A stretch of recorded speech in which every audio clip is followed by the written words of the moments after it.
சிறந்த ஜோடி யார் அப்படிங்கிற காம்படிஷன் தான் இங்கே நடக்குது. செகண்ட் ரவுண்டோட பேர் என்னென்னா, how do you feel about your partner. Manoj ரோகிணியை பார்த்து என் ஒய்ஃப் என்கிட்ட எந்த ஒரு விஷயமும் மறைச்சதே இல்லைன்னு சொல்கிறாரு. ரோகிணி ரொம்ப ஃபீல் பண்ணுறாங்க. அதை மனோஜும் நோட்டீஸ் பண்ணுறாரு. நெக்ஸ்ட்டு வர்றது ரவி அண்ட் ஸ்ருதி வராங்க. ரவி ஸ்ருதியோட கையை பிடிச்சிட்டு, எங்கள் அப்பாவுக்கு 3 பசங்க, அதே மாதிரி எங்களுக்கும் 3 குழந்தைங்க பிறக்கணுன்னு ஆசை அப்படின்னு சொல்கிறாரு. சொன்ன உடனே டக்குன்னு ஸ்ருதி எந்திரிச்சு நின்னுறாங்க.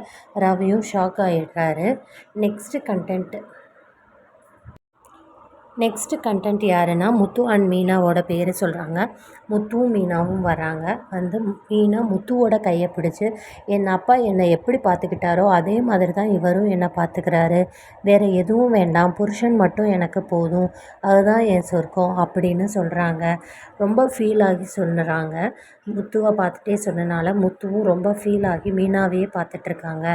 அப்படி சொன்னோன்னே மொத்த கூட்டமும் எல்லாரும் சேர்ந்து பயங்கரமாக கிளாப் பண்ணி என்ஜாய் பண்ணுறாங்க அவங்களோட பேச்சை.